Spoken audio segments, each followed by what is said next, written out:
Assalamualaikum semuanya. Semoga kalian semua dalam keadaan sehat dan dilancarkan rezekinya. Amin ya robbal alamin.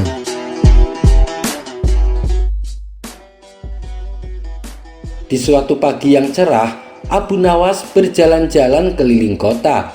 Ia tampak bangga melihat kota kelahirannya semakin maju dan ramai. Jalanan-jalanan kota yang dulunya sepi kini dipenuhi para penjual yang sibuk menjajakan dagangannya. Di tengah perjalanan, tiba-tiba matanya tertuju ke sebuah toko yang menjual beraneka buah-buahan. Sejak kapan ada toko buah di sini? Pikir Abu Nawas. Karena penasaran, ia pun memasuki toko tersebut. Silahkan berbelanja, Tuan. Tuan mau cari buah apa? Tanya si penjual. Tidak, terima kasih. Saya hanya sekedar ingin melihat-lihat, jawab Abu Nawas. Oh, silahkan Tuan. Di sini toko buah paling lengkap. Semua jenis buah-buahan kami sediakan, balas si penjual. Ngomong-ngomong, sejak kapan jualan di sini? Perasaan 2 hari yang lalu toko ini belum ada, tanya Abu Nawas. Benar Tuan, baru kemarin kami membuka toko ini, jawab si penjual. Abu Nawas yang awalnya hanya mau melihat-lihat menjadi tertarik ingin membeli buah anggur.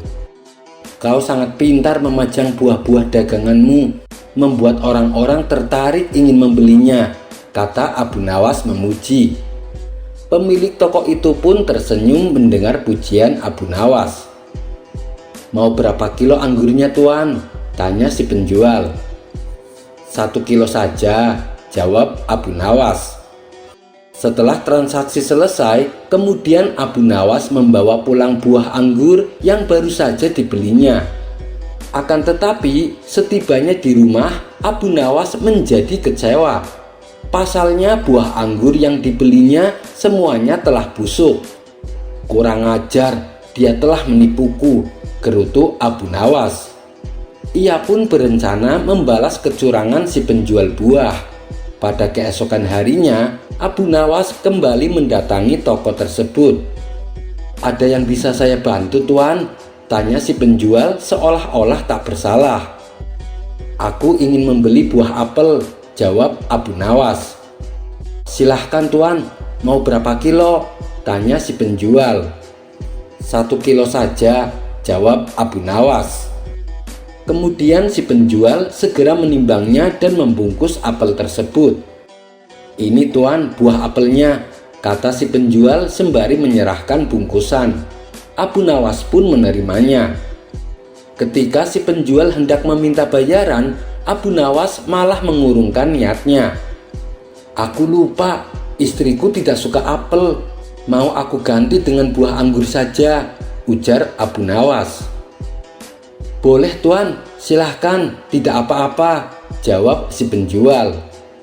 Tak ingin kejadian seperti kemarin terulang, Abu Nawas memilih sendiri buah anggurnya dan segera memasukkannya ke dalam bungkusan. Si penjual pun lalu menimbangnya.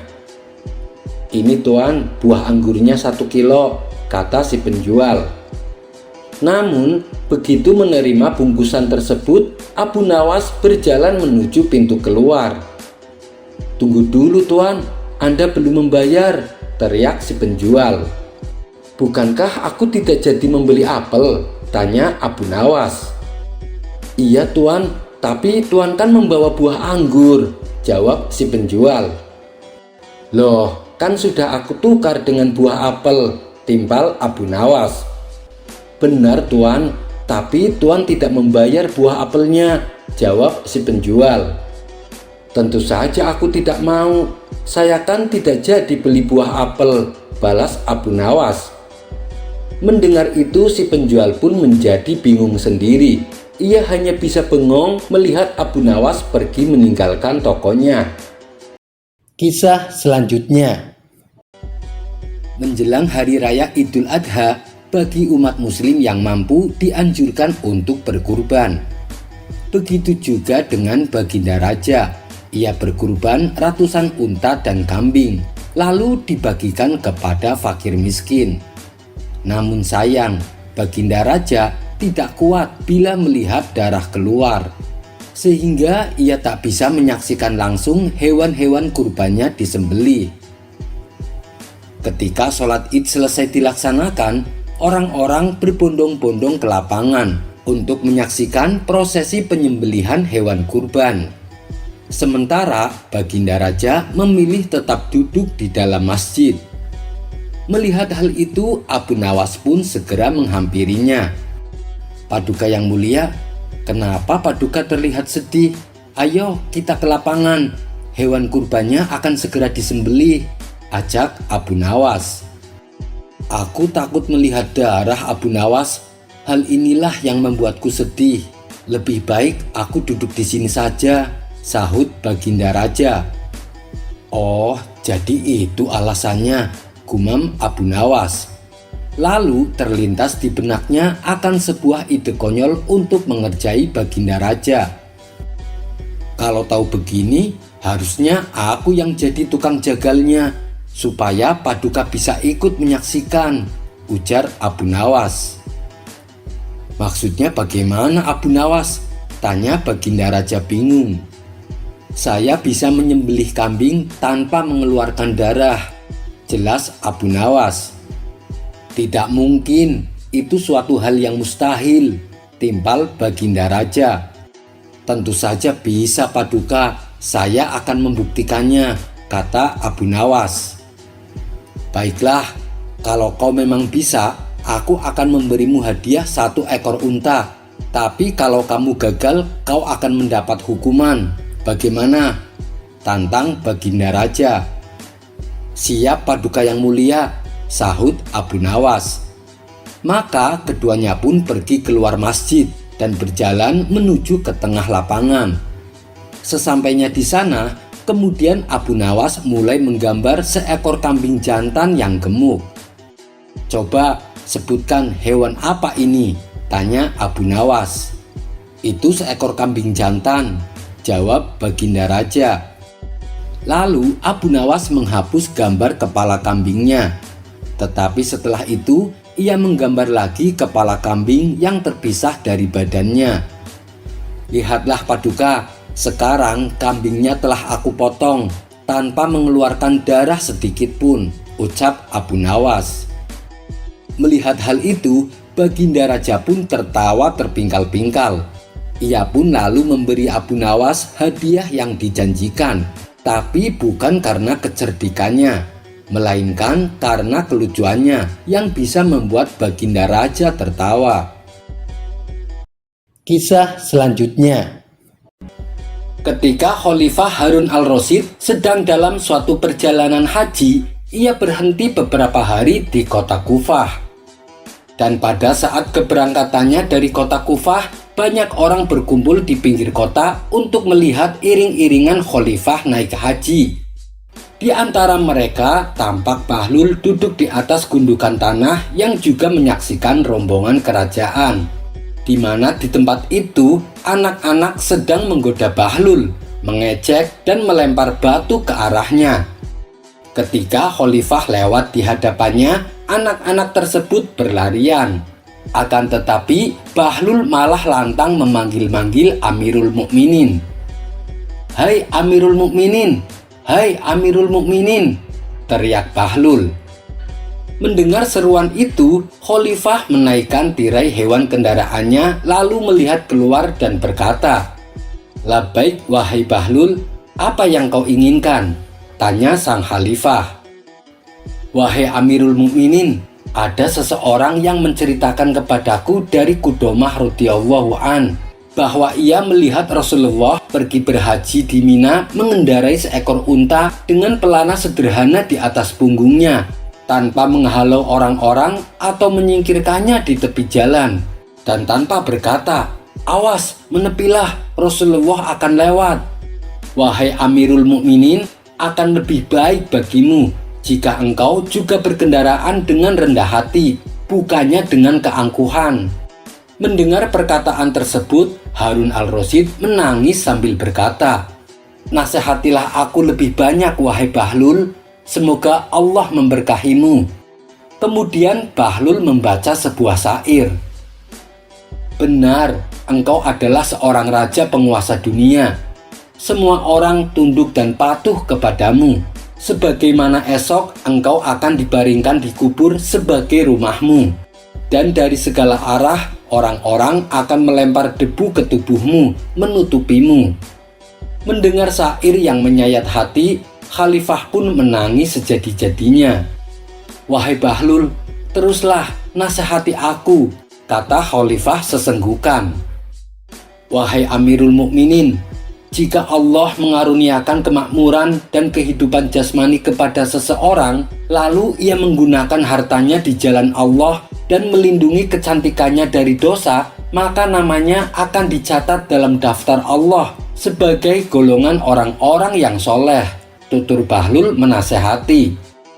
"Wahai Bahlul, engkau telah menasehatiku dengan baik.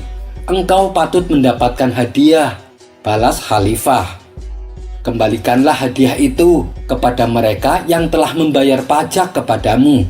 Aku tidak menginginkan hadiah apapun darimu," tukas Bahlul menolak. Kemudian Khalifah Harun al-Rasyid berkata, seandainya ia berhutang kepada orang lain, maka ia ingin membayarnya melalui Bahlul. Tapi seorang raja tak mungkin punya hutang kepada orang lain. Apalagi Khalifah Harun al-Rasyid adalah raja yang kaya raya. Ucapannya tersebut hanyalah siasat untuk memberikan uang kepada Bahlul. Dan Bahlul tahu betul maksud daripada sang khalifah. "Wahai Amirul Mukminin, bayarlah terlebih dahulu apa yang menjadi kewajibanmu kepada masyarakat. Kemudian baru dipikirkan untuk orang lain," tutur Bahlul. "Kalau demikian, dapatkah aku menetapkan tunjangan untukmu untuk memenuhi segala kebutuhanmu?" tanya sang khalifah. "Memangnya aku kurang apa sehingga engkau akan memenuhi kebutuhanku? Kita berdua adalah hamba Allah. Aneh sekali jika Allah memenuhi segala kebutuhanmu, tetapi tidak memenuhi kebutuhanku," jawab Bahlul menolaknya. Kemudian Khalifah Harun al-Rasyid melepas semua atribut kerajaan beserta fasilitasnya. Ia melanjutkan perjalanan dengan menaiki kuda seperti halnya rakyat biasa. Setelah menempuh perjalanan lumayan jauh, di sebuah daerah, Khalifah kembali berjumpa dengan seseorang yang dianggap gila. Dia adalah Sa'adun. Begitu rombongan Khalifah lewat di hadapannya, Sa'adun mendendangkan sebuah syair. "Walaupun engkau sebagai raja penguasa dunia, engkau tidak akan dapat lari dari kematian untuk para musuhmu. Walaupun hari ini wajahmu tersenyum, besok engkau pasti akan bersedih." Mendengar syair tersebut, hati Khalifah seketika terguncang. Ia menangis berderai air mata hingga jatuh pingsan. Sampai-sampai ia tidak dapat menunaikan 3 sholat fardu tepat pada waktunya. Khalifah Harun al-Rasyid mempunyai cincin yang setempelnya bertuliskan, segala kekuasaan dan kebesarannya hanya milik Allah. Hal ini, kata Maulana Muhammad Zakaria Al-Kandahlawi, menunjukkan pandangannya terhadap keagungan dari kekuasaan Allah yang tiada batas. Kisah selanjutnya adalah Idham Alimuddin. Dia dulunya merupakan jenderal perang yang sangat terkenal, ahli siasat perang, jago negosiasi, dan juga kaya raya. Tapi karir berperangnya terhenti setelah mengalami kelumpuhan saat memimpin perang melawan Bizantium. Tidak berselang lama, anak dan istrinya juga ikut terbunuh. Ia pun akhirnya memilih untuk pensiun menjadi tentara. Kini sang jenderal hidup sendirian dengan kekayaannya yang berlimpah. Meskipun sudah tua dan menderita kelumpuhan, naluri menantang orang masih melekat dalam diri sang jenderal. Tapi kali ini bukan menantang adu kekuatan fisik, melainkan kekuatan pikiran. Tampaknya ia bukan hanya ingin dikenal sebagai jenderal perang, Tapi ia juga ingin dikenal sebagai tokoh paling cerdik dan pandai di kota Baghdad. Untuk itulah dia tak segan-segan memberikan banyak hadiah bagi siapa saja yang bisa menjawab teka-tekinya. Sampai hari ini sudah 100 orang lebih yang dia tantang, namun tak satu pun dari mereka yang berhasil mengalahkannya. Total pertanyaan yang diajukan jenderal ada 3. Tapi uniknya dari permainan ini, apabila berhasil menjawab soal pertama dan kedua, tapi gagal menjawab pertanyaan yang ketiga, maka semua hadiahnya menjadi gugur. Hal inilah yang membuat orang-orang kesal dengan sang jenderal. "Aku kesal dengan jenderal yang lumpuh itu," kata seseorang kepada kawannya. "Pertanyaan pertama dan kedua berhasil kujawab dengan benar. Tapi pas pertanyaan ketiga, dia tanya, siapakah malaikat yang menyiksa manusia? Langsung saja aku jawab, malaikat Malik. Dia bilang jawabanku katanya salah." "Loh, bukannya jawabanmu itu benar?" tanya kawannya heran. "Kamu juga salah. Aku kira kamu pintar. Yang benar itu malaikat Zabaniyah. Malaikat Malik kan hanya penjaga neraka," timbal orang tersebut kepada kawannya. Suatu hari datanglah seorang pemuda ke rumah sang jenderal. Pemuda ini sangat terkenal pandai dan cerdik di kotanya. Ia menerima tantangan sang jenderal untuk menjawab teka-tekinya. Namun seperti tamu-tamu lainnya, pemuda itu gagal mengalahkan sang jenderal. Karena kesal dan kecewa, pemuda itu pun berkata, "Wahai jenderal, apakah Tuan berani menantang Abu Nawas?" "Wah, ide bagus itu. Sampaikan kepada Abu Nawas, saya menantang dia." Maka pergilah pemuda itu ke rumah Abu Nawas dan menyampaikan tantangan debat dari sang jenderal. Sementara sang jenderal menyiapkan materi yang lain dari biasanya. Bisa dibilang kali ini teka-tekinya sangat sulit dipecahkan. Mengingat reputasi Abu Nawas adalah pujangga cerdik yang mempunyai 1001 akal. Oleh karenanya, sang jenderal sangat berhati-hati dan tidak sembarangan dalam membuat pertanyaan. Esok harinya datanglah Abu Nawas ke rumah sang jenderal. "Silakan masuk Abu Nawas," sambut sang jenderal kepada Abu Nawas. Ternyata sang jenderal telah menyiapkan hidangan untuk tamu istimewanya itu. Setelah selesai makan dan minum, sang jenderal tanpa basa-basi mengutarakan niatnya. "Begini Abu Nawas, saya ada 3 pertanyaan untuk kamu. Kalau kamu bisa menjawabnya, dan ini khusus untuk kamu, hadiahnya akan saya tambah 2 kali lipat. Bukan 100.000 dirham, tapi 200.000 dirham." Abu Nawas langsung terperanjat dengan hadiah yang ditawarkan oleh sang jenderal. "Namun ada syaratnya Abu Nawas. Kalau kamu tidak bisa menjawab semua pertanyaanku, sebagai hukumannya kamu harus berpidato di depan umum kalau aku adalah pujangga paling pintar di kota Baghdad," ucap sang jenderal kepada Abu Nawas. Tanpa menunggu lama, Abu Nawas langsung mengiyakan tawaran sang jenderal. "Baiklah Abu Nawas, sekarang kita mulai saja," sahut sang jenderal. "Tapi sebelumnya tutup matamu dengan kain ini, dan engkau harus menggendongku karena aku akan mengajakmu ke suatu tempat." Maka dengan mata tertutup kain, Abu Nawas menggendong sang jenderal. Kemudian sang jenderal mengajak Abu Nawas ke tempat peternakan unta miliknya, di mana tempat itu tidak pernah dimasuki oleh orang lain. "Berhenti Abu Nawas," kata sang jenderal. "Pertanyaan pertama adalah, katakan apa yang ada di hadapanmu?" tanya sang jenderal. "Ini gila, mana mungkin saya tahu dengan keadaan mata tertutup," pikir Abu Nawas. Tapi dengan cekatan Abu Nawas langsung menjawab, "Di depan saya ada peternakan unta Tuan Jenderal." Sang jenderal kaget.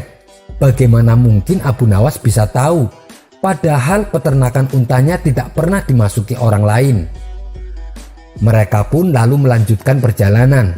Sang jenderal tetap digendong oleh Abu Nawas. 1 jam kemudian sang jenderal berkata, "Berhenti Abu Nawas. Sekarang katakan padaku apa yang ada di hadapanmu." Sejenak Abu Nawas berpikir. Ia pun lalu menjawabnya, "Di depan saya ada sungai. Di sekitarnya ada pohon tin dan pohon zaitun," jawab Abu Nawas. Sang jenderal kembali dibuatnya kaget.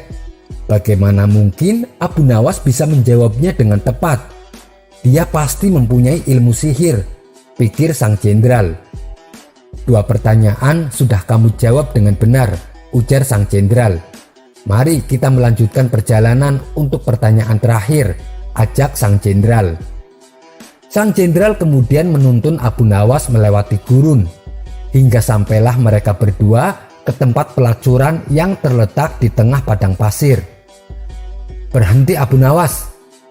Sekarang katakan padaku apa yang ada di hadapanmu," tanya sang jenderal. Abu Nawas tidak langsung menjawab. Ia berkonsentrasi penuh. Kemudian pelan-pelan dia menjawab, "Di depan saya ada wanita telanjang, Tuan Jenderal." Sang jenderal kaget bukan main. Semua pertanyaannya bisa dijawab dengan tepat oleh Abu Nawas dengan mata tertutup. Sesuai kesepakatan, akhirnya esok paginya sang jenderal menyerahkan hadiahnya di depan istana dengan disaksikan oleh Baginda Raja dan masyarakat. Tapi sebelum memberikan hadiahnya, sang jenderal berpidato menceritakan pengalaman mereka berdua. "Wahai Abu Nawas, saya masih penasaran. Bagaimana bisa kamu menjawab semua pertanyaanku, sedangkan kedua matamu tertutup kain?" tanya sang jenderal.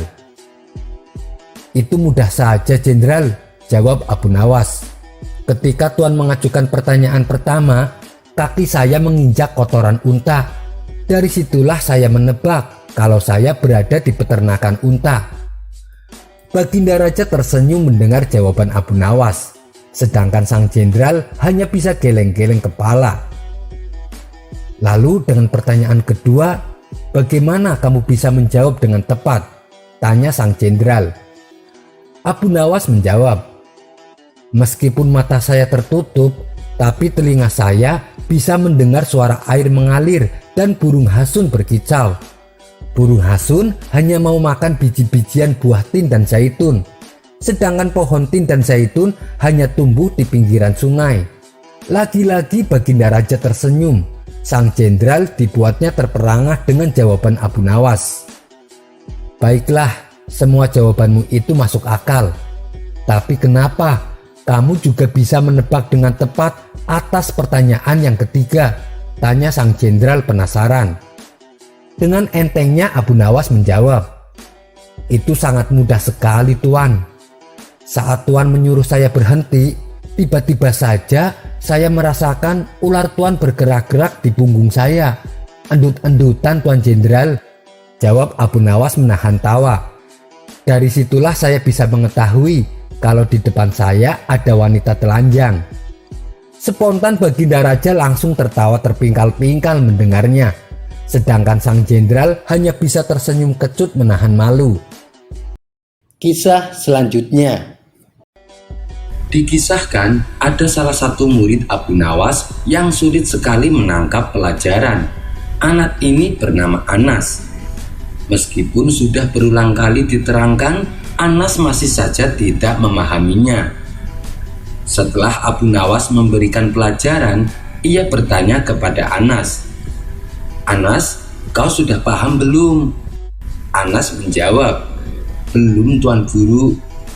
Abu Nawas pun menerangkan kembali pelajaran yang baru saja diterangkan. Lagi-lagi Anas masih juga tidak paham.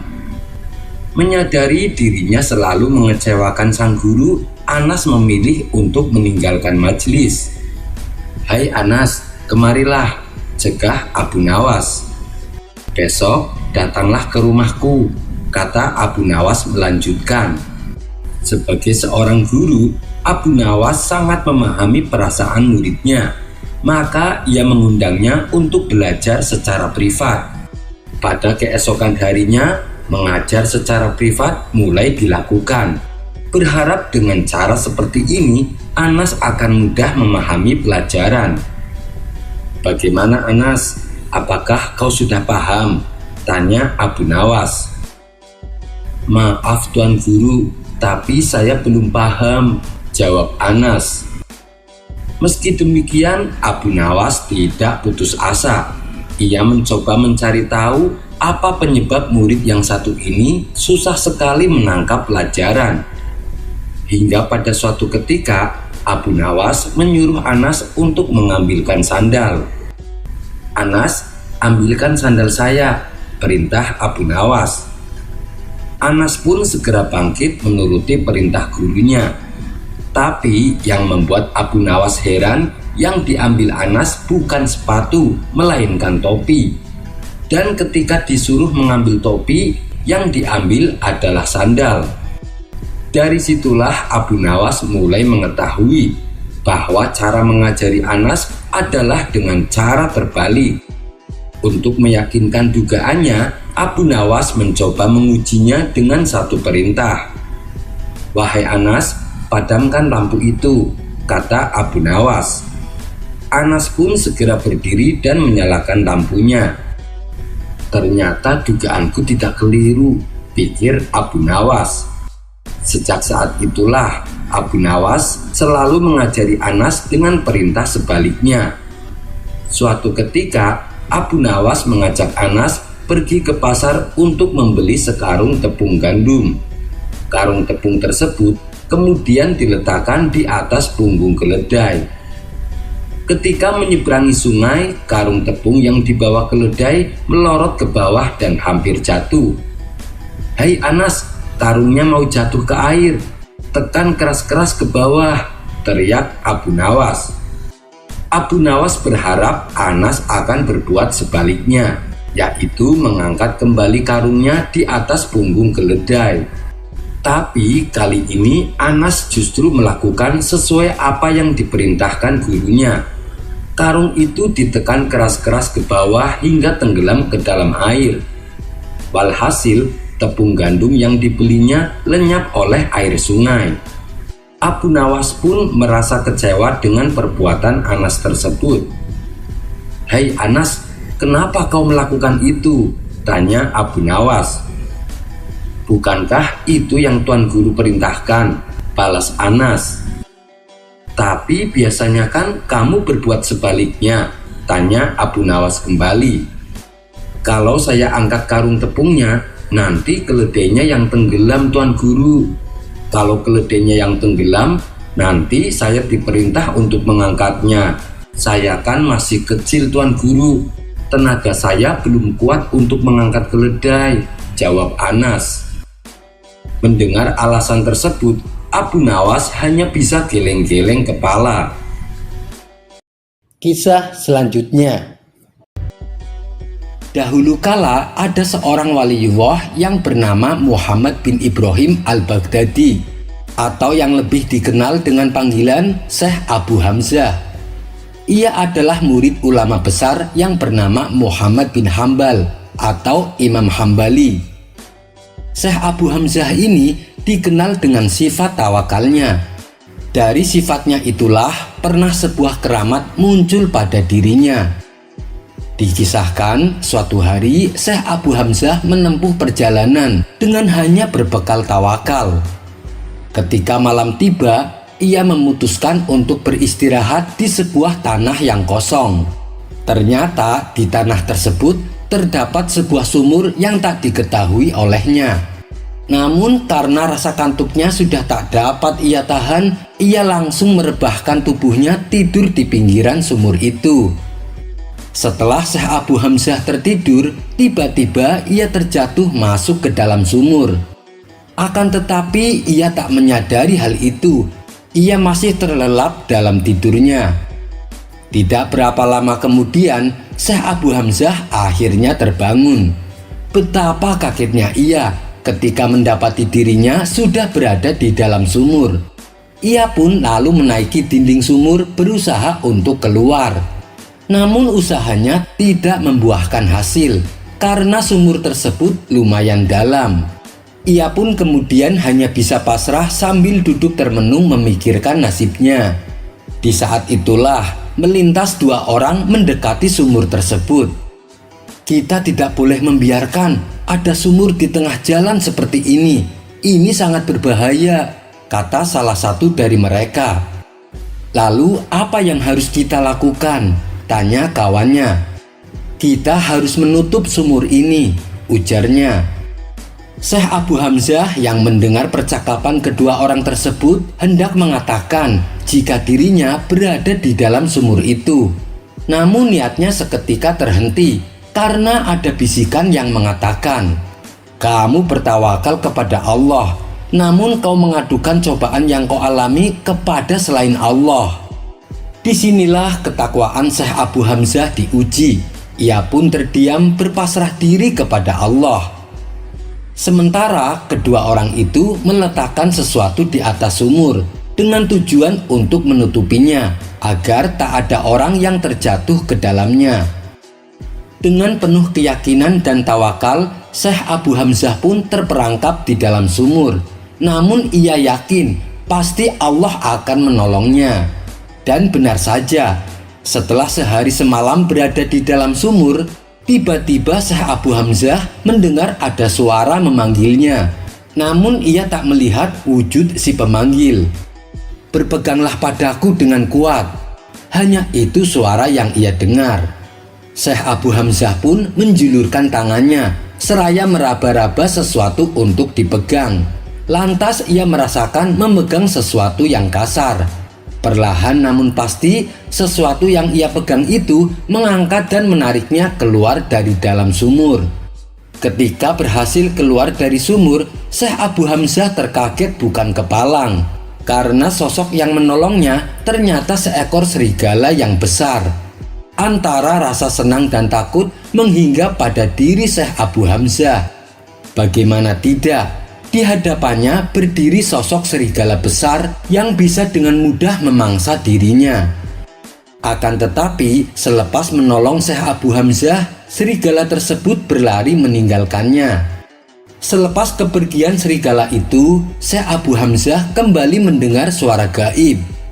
"Wahai Abu Hamzah, kami telah menyelamatkanmu dari bahaya tercebur sumur dan bahaya dari ganasnya serigala. Dan kami akan melindungimu dari apa yang kamu khawatirkan."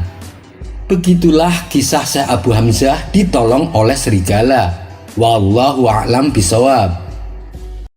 Kisah selanjutnya. Seperti biasa, setiap pagi Abu Nawas pergi ke hutan untuk mencari kayu bakar. Kali ini Abu Nawas mendapatkan kayu lebih banyak dari biasanya. Ia pun tak lupa memanjatkan syukur kepada Allah.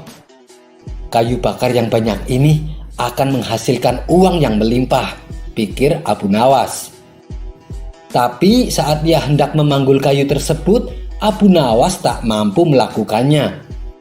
Kemudian lewat dua orang kawan Abu Nawas. "Hei Abu Nawas, kamu tidak akan mampu memikulnya sendirian," kata kawannya. "Iya, saya tahu. Kebetulan sekali kalian datang. Maukah kalian membantuku meletakkan kayu ini di punggungku?" pinta Abu Nawas. "Maaf Abu Nawas, kami juga ada kepentingan mendesak. Kami tak bisa membantumu. Semoga Allah menolongmu Abu Nawas," jawab mereka berdua dan pergi meninggalkan Abu Nawas. "Bilang saja tidak mau bantu, tidak usah banyak alasan," gerutu Abu Nawas dalam hati. Dengan sekuat tenaga, Abu Nawas mengangkut kayu itu seorang diri. Namun kejadian naas dialaminya. Ia terpeleset dan jatuh. Kayu-kayu yang dibawanya pun jatuh berserakan di mana-mana. Abu Nawas melirik ke arah sekitarnya. Akan tetapi tidak ada seorang pun di situ untuk dimintai bantuan. Tiba-tiba lewatlah seseorang yang berperawakan tinggi dan besar. "Hei kawan, tunggu dulu. Sudikah engkau membantuku mengumpulkan kayu bakar yang berserakan dan meletakkannya di punggungku?" pinta Abu Nawas. "Upah apa yang akan kau berikan bila aku membantumu?" tanya lelaki itu. "Tidak ada sesuatu apapun," jawab Abu Nawas. "Baiklah," balas lelaki tersebut dengan tersenyum. Ia lalu membantu Abu Nawas mengumpulkan kayu yang berserakan dan meletakkannya di punggung Abu Nawas. Kemudian Abu Nawas melanjutkan perjalanannya menuju pasar. Dari hasil penjualan kayunya, Abu Nawas mendapatkan uang yang cukup banyak. Saat ia hendak pulang, tiba-tiba ia dihadang lelaki yang telah menolongnya. Lelaki itu menjulurkan tangannya sambil berkata, "Mana upahku?" "Upah? Upah yang mana?" tanya Abu Nawas heran. "Bukannya tadi kamu mengatakan akan memberiku upah?" balas lelaki tersebut.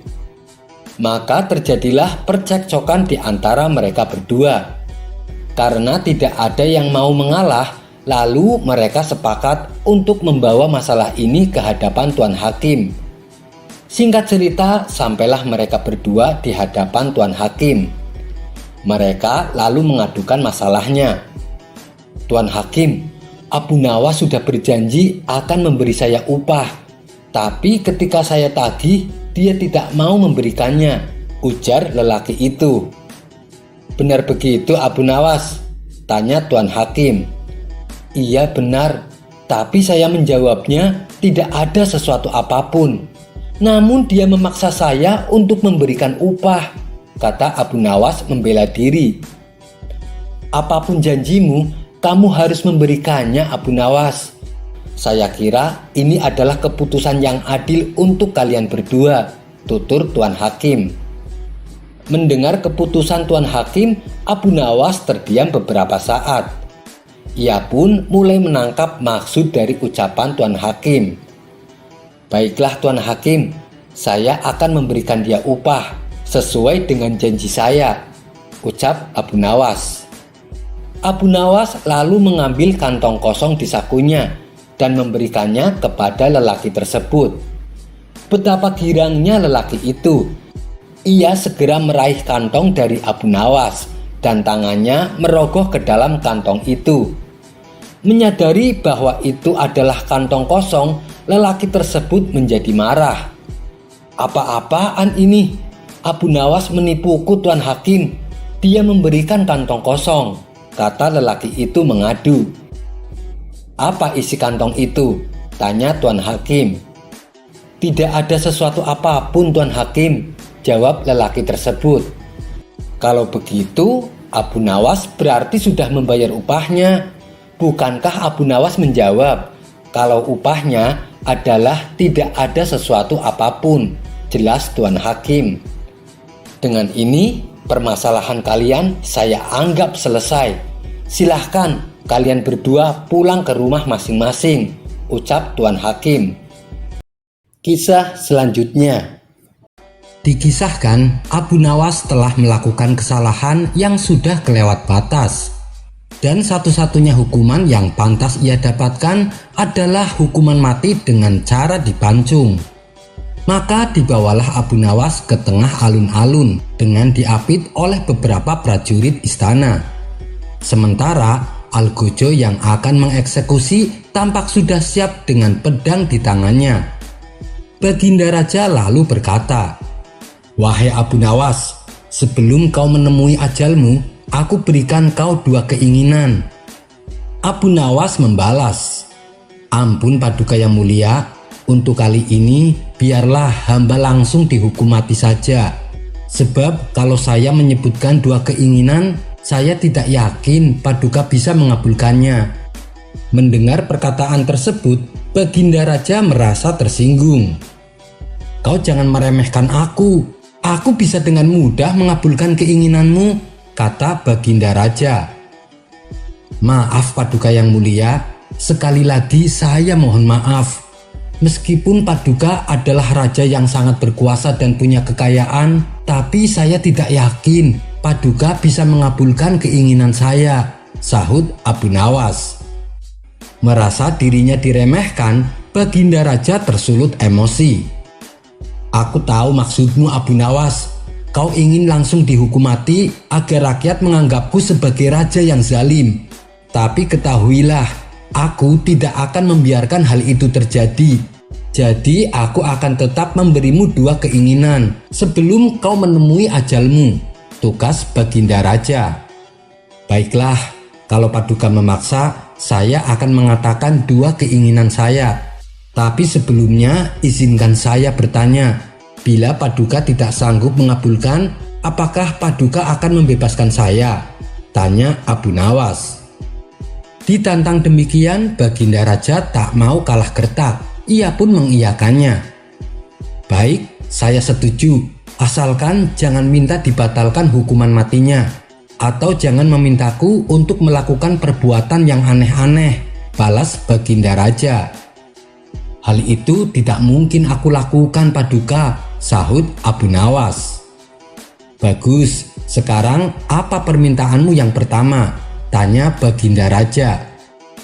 Permintaanku yang pertama, aku ingin makan bawang putih 1 piring, jawab Abu Nawas. Baginda Raja pun tertawa dengan permintaan aneh tersebut. Hei Abu Nawas, jangankan bawang putih, 1 nampan kambing guling pun aku bisa dengan mudah mengabulkannya, kata Baginda Raja sambil tertawa. Maka dibawalah 1 piring bawang putih ke hadapan Abu Nawas. Abu Nawas pun memakan semuanya sampai tak tersisa. Sekarang apa permintaanmu yang terakhir? Tanya Baginda Raja. Permintaanku yang terakhir adalah aku ingin mencium kedua pipi orang yang sangat aku sayangi, sekalian mengucapkan perpisahan kepadanya, jawab Abu Nawas. Oh, itu mudah saja. Aku akan dengan senang hati mengabulkan keinginanmu, balas Baginda Raja. Kemudian Baginda Raja menyuruh beberapa pengawal untuk menghadirkan istri dan anak-anak Abu Nawas. Maaf Paduka yang mulia, maksud saya bukan mereka, jelas Abu Nawas. Lalu siapa orang yang kau maksud? Tanya Baginda Raja. Orang yang saya maksud adalah Paduka Raja sendiri, jawab Abu Nawas. Aku? Kenapa harus aku? Tanya Baginda Raja heran. Karena Paduka adalah orang yang berjasa mempertemukan saya dengan Tuhan. Tak ada salahnya kalau saya mencium kedua pipi Paduka sembari mengucapkan salam perpisahan, jawab Abu Nawas. Tentu saja keinginan Abu Nawas ini ditolak oleh Baginda Raja. Ia tak mau dipermalukan di hadapan rakyat dengan dicium kedua pipinya oleh Abu Nawas. Tapi setelah lama berpikir, dengan berat hati Baginda Raja bersedia mengabulkannya. Baiklah Abu Nawas, tapi sebelum kau menciumku, apa alasanmu melakukan hal itu? Tanya Baginda Raja penasaran. Supaya nanti kalau di alam kubur dan malaikat bertanya, siapa yang membuatku kemari? Saya akan menjawabnya bahwa orang yang membuatku kemari adalah orang yang sangat aku sayangi. Buktinya adalah sebelum ajalku tiba, saya sempat berpamitan dan mencium kedua pipinya. Dengan begitu, malaikat tidak akan murka kepada Paduka, jelas Abu Nawas. Kemudian dipersilahkanlah Abu Nawas mendekat ke pipi Baginda Raja. Sebelum Abu Nawas menciumnya, ia berkata tepat di depan hidung Baginda Raja. Wahai Paduka yang mulia, sebelum ajalku tiba, sebelum datangnya kematianku, saya ingin mengatakan. Belum sempat Abu Nawas menyelesaikan perkataannya, tiba-tiba Baginda Raja jatuh pingsan. Bau mulut yang dikeluarkan saat Abu Nawas berkata membuat Baginda Raja tak kuat menahannya. Apalagi Baginda Raja sangat alergi dengan bawang putih. Ketika Baginda Raja telah siuman, Abu Nawas kembali mendekatkan mulutnya tepat di depan hidung Baginda Raja. Paduka yang mulia, saya belum sempat menyelesaikan kalimatnya. Baiklah, kita ulangi sekali lagi, ucap Abu Nawas. Berhenti Abu Nawas, cepat menjauh dariku, bentak Baginda Raja. Tapi Paduka, saya belum menyampaikan salam perpisahan dan belum juga mencium kedua pipi Paduka, sahut Abu Nawas. Kau gila ya? Dengan bau mulut seperti itu, kau berkata tepat di depan hidungku, apalagi akan mencium pipiku. Bisa-bisa aku yang mati duluan sebelum kamu, hardik Baginda Raja. Lalu bagaimana ini Paduka? Kalau Paduka tidak bisa mengabulkan keinginanku yang kedua, berarti saya harus dibebaskan sesuai dengan kesepakatan kita sebelumnya, jelas Abu Nawas. Kurang ajar Abu Nawas, ada saja cara dia lolos dari hukuman, gerutu Baginda Raja. Akhirnya berkat akal cerdiknya, Abu Nawas kembali dibebaskan dari hukuman mati. Kisah selanjutnya. Pada suatu hari setelah menunaikan sholat subuh, Abu Nawas bergegas pergi ke pasar untuk berbelanja. Ia hendak membeli sepasang terompah dan beberapa bahan-bahan keperluan dapur. Di sepanjang jalan, ia selalu menyapa orang-orang yang berpapasan dengan dirinya. Maklumlah, sebab ia tergolong orang yang ramah.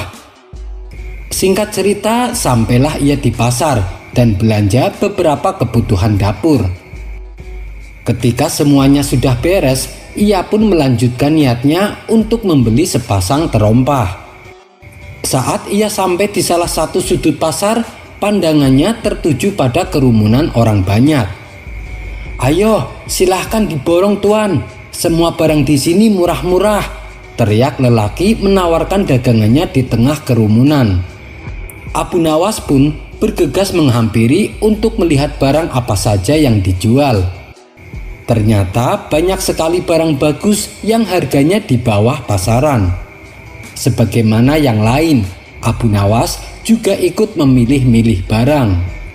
Tiba-tiba matanya tertuju pada sebuah barang yang masih terbungkus rapi. Ia pun menjadi penasaran dan bertanya, "Itu barang apa tuan?" Si pedagang menjawab, "Oh, ini sepasang terompah." Si pedagang pun memberikannya kepada Abu Nawas.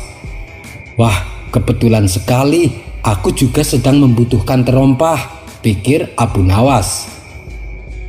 Ketika Abu Nawas membuka bungkusnya, terompah tersebut masih terlihat bagus. "Berapa harganya tuan?" tanya Abu Nawas. "Hanya 1 dinar tuan, silahkan dicoba. Terompah ini cocok untuk orang-orang yang sabar," kata si pedagang memberitahu. Mendengar hal itu, Abu Nawas terkejut. "Murah sekali," gumam Abu Nawas. Tapi saat ia mencobanya, ukuran terompah itu agak kegedean. "Tak apalah, harganya juga murah dan barangnya juga masih bagus," kata Abu Nawas dalam hati. Singkat cerita, Abu Nawas pun membelinya dan langsung dipakai saat itu. Beberapa hari kemudian, kaki Abu Nawas mulai terasa sakit. Mungkin karena terompahnya kegedean hingga membuat kakinya jadi lecet-lecet. Akhirnya Abu Nawas melemparkan terompahnya ke atas genting. Sengaja ia melemparkan ke sana karena siapa tahu terompah itu bisa dimanfaatkan lagi.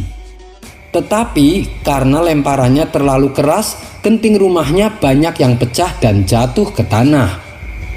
"Dasar terompah pembawa sial, sudah melukai kakiku, kini membuat genting rumahku pecah," gerutu Abu Nawas.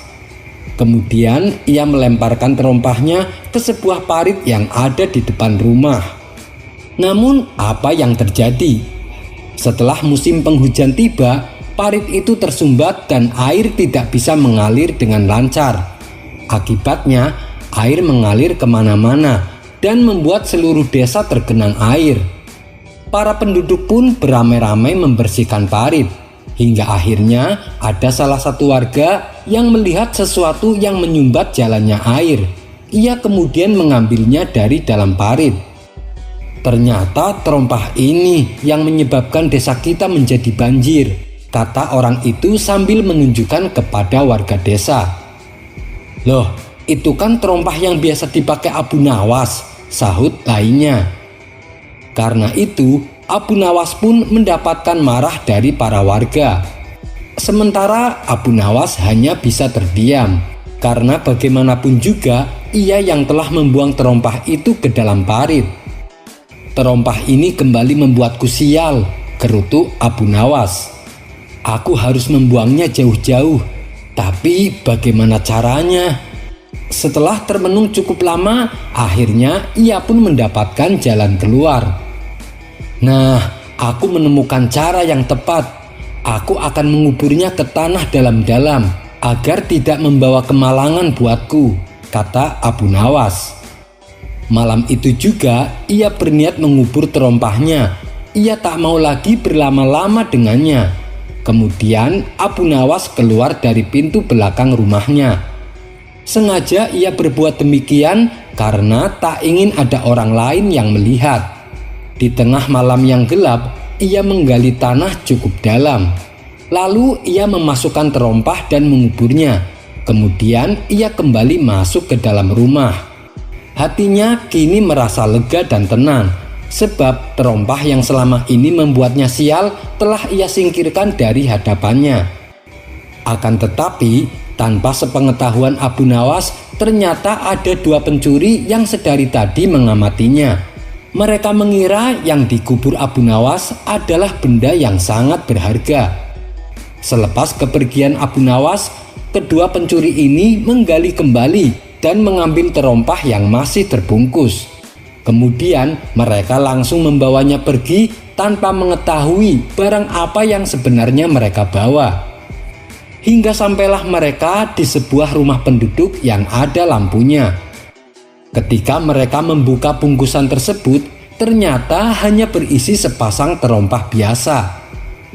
"Kurang ajar, aku kira isinya emas," gerutu salah satu pencuri. Mereka pun langsung membantingnya. Karena belum mendapatkan barang sedikit pun yang bisa dibawa pulang, kedua pencuri itu lalu melampiaskan kekecewaannya dengan merampok rumah yang ada lampunya. Seluruh harta benda di rumah tersebut terkuras habis digasak oleh mereka. Keesokan harinya, si pemilik rumah terkejut bukan main. Semua barang yang ada di rumahnya telah hilang dicuri oleh maling. Ia lalu memeriksa sudut-sudut rumah, berharap masih ada barang berharga yang tertinggal. Selang beberapa saat kemudian, si pemilik rumah menemukan sesuatu yang tergeletak tepat di depan halaman rumahnya. "Ini kan terompah Abu Nawas. Mengapa ada di sini? Jangan-jangan dia yang telah merampok rumahku," pikirnya mulai curiga. Ia pun lalu mendatangi rumah Abu Nawas untuk meminta pertanggungjawaban. "Hai Abu Nawas, kembalikan barang yang kau curi," bentaknya. Sontak Abu Nawas terkejut karena dituduh mencuri. "Bila aku yang mencuri, apa buktinya?" tanya Abu Nawas. "Ini buktinya," kata orang itu sambil menunjukkan terompah yang biasa dipakai Abu Nawas. "Bukankah ini terompahmu? Aku menemukannya tepat di depan rumahku," lanjutnya. Seketika itu juga Abu Nawas menyadari apa yang sebenarnya telah terjadi. Ia pun lalu menjelaskan kepada orang tersebut tentang kejadian yang sebenarnya sejak awal hingga akhir. Karena Abu Nawas terkenal jujur dan berbudi pekerti baik, orang itu pun mempercayainya dan meminta maaf. Setelah orang itu pergi, Abu Nawas merasa heran. Kenapa terompah tersebut selalu saja kembali padanya dan berulang kali membuatnya terkena sial. Akhirnya ia memutuskan untuk mengembalikan terompah itu kepada si penjual. Esok harinya pergilah Abu Nawas ke pasar, menemui si penjual dan mengembalikan terompahnya. Di hadapan si penjual, Abu Nawas berkata, "Terompah ini tidak cocok untukku. Aku bukanlah orang yang sabar dengan menerima kesialan yang bertubi-tubi." Si pedagang membalas, "Bagaimana kalau ditukar terompah lain? Terompah ini cocok untuk orang-orang yang bersyukur." Dengan tegas Abu Nawas menolak. "Aku tidak mau. Sabar dan syukur bukan terletak pada terompah jualanmu," kata Abu Nawas kesal dan pergi meninggalkan si pedagang. Kisah selanjutnya. Dikisahkan ada seorang ahli ibadah yang dicintai oleh masyarakat sekitar. Ia juga merupakan saudagar kaya yang sangat dermawan dan murah hati. Ia tidak sombong serta suka menolong orang. Kemudian Allah mengujinya dengan sebuah peristiwa yang hampir membuatnya putus asa. Kala itu lelaki tersebut bersama kawan-kawannya mengadakan suatu perjalanan ke negeri seberang. Mereka berangkat dengan menaiki sebuah kapal. Saat berada di tengah lautan, ombak besar menerpa kapal mereka sehingga kapal tersebut tenggelam. Kawan-kawannya pun berusaha berenang untuk menyelamatkan diri, akan tetapi usahanya sia-sia. Mereka semua mati tenggelam, kecuali lelaki ahli ibadah. Dia berhasil bertahan dengan memeluk sebuah benda apung. Angin pun berhembus dengan sangat kencang, yang membawa dirinya ke sebuah pulau terpencil. Di pulau tersebut tak ada siapa-siapa, tidak ada manusia maupun hewan. Kemudian dia membangun sebuah gubuk kecil yang terbuat dari dahan dan ranting. Sejak saat itu dia hanya makan buah-buahan dan tumbuh-tumbuhan. Dan akhirnya dia pun terbiasa dengan hidupnya yang baru, hidup yang penuh dengan penderitaan. Hari demi hari pun berlalu dan tak ada perubahan sama sekali. Lambat laun, dia mulai kehilangan harapan untuk bisa berkumpul kembali bersama keluarganya. Setiap malam, dia hanya bisa menyalakan api untuk menghangatkan tubuhnya. Suatu malam, dia mulai menyalakan api dan duduk termenung meratapi nasibnya. Tak terasa, rasa kantuk menghinggap hingga membuat dirinya tertidur. Malam pun semakin larut. Dan tiba-tiba dia terbangun oleh rasa panas yang sangat kuat. Betapa terkejutnya ia ketika melihat bahwa ternyata api yang ia nyalakan menjadi besar dan membakar habis gubuknya. Dia pun menangis dan sempat menyalahkan Tuhannya. Ya Allah, aku salah apa? Dosa apa yang telah aku lakukan terhadap-Mu? Sehingga Engkau membuat hidupku begitu menyakitkan. Engkau telah memisahkan aku dari keluargaku, lalu membawaku ke pulau terpencil ini. Engkau juga telah membunuh kawan-kawanku, dan sekarang Engkau membiarkan gubukku terbakar. Aku lelah ya Allah, aku sudah teramat lelah, teriaknya sambil menangis. Pada keesokan harinya, setelah dia menunaikan sholat subuh, tiba-tiba ia melihat sebuah kapal besar berlabuh mendekati pulau. Ketika kapal mendarat, ia segera berlari menghampirinya. Dengan penuh kegembiraan, ia berkata kepada penumpang kapal, "Wahai tuan-tuan, tolonglah aku. Bagaimana kalian bisa sampai di sini?" Nahkoda kapal lalu memberitahu bahwa tadi malam ia melihat ada api besar. Dia mengira itu adalah kapal yang terbakar dan dia pun segera menuju ke sini. Mendengar penjelasan tersebut, si lelaki pun menangis dan bersujud meminta ampun kepada Allah. Dia tahu bahwa dia salah karena telah berprasangka buruk kepada Tuhannya. Kisah selanjutnya. Sebagai Rasul yang sangat dicintai oleh Allah, Nabi Muhammad SAW adalah Rasul yang memiliki mukjizat paling banyak. Salah satunya adalah memancarkan petir dari tubuh beliau. Kisah ini bermula ketika ada seorang lelaki yang bernama Saibah bin Utsman bin Tolhah. Saibah ini sangat membenci Rasulullah. Hal ini dikarenakan ayah dan paman Saibah terbunuh pada perang Uhud oleh kaum muslimin. Oleh karenanya, begitu mendengar bahwa Rasulullah turut serta dalam perang Hunain, Saibah langsung mendaftarkan diri untuk ikut sebagai salah satu prajurit kaum Quraisy. Saibah sudah mempersiapkan dengan matang segala sesuatunya, hingga mengasah pedangnya setajam mungkin, agar dengan sekali tebas dapat membinasakan Rasulullah. Maka saat perang berkecamuk, Saibah sudah menanti-nanti dengan penuh perhitungan dan mengawasi Rasulullah. Ketika tentara muslim kocar-kacir oleh serangan panah dari tentara kaum Quraisy, Rasulullah dalam kondisi tak terlindungi. Saibah pun mendekat dan siap menebas pedangnya ke leher Rasulullah. Tapi tiba-tiba dari tubuh Rasulullah terpancarkan api dan petir yang melindungi. Petir tersebut bahkan hampir saja menyambar wajah Saibah. Tentu saja Saibah menutupi wajahnya dan lari ketakutan. Di luar dugaan, Rasulullah justru memanggil Saibah agar mendekat. Dengan takut dan gemetaran, Saibah mendekati Rasulullah. Memahami ketakutan Saibah, Rasulullah mengusap dada lelaki itu sambil berdoa, "Ya Allah, lindungilah dia dari bisikan setan." Pada saat itu juga, perasaan dendam dan benci lenyap dari dada Saibah. Bahkan seluruh jiwa raganya mencintai Rasulullah dengan amat sangat. Pada saat itu juga Saibah pun berbalik membela Rasulullah dan para sahabat. Dan pada saat seterusnya senantiasa ada di pihak Rasulullah. Demikianlah kisah mukjizat Rasulullah yang memancarkan petir dari tubuh beliau, yang menghindarkan beliau dari wafat di tangan Saibah. Wallahu a'lam bishawab.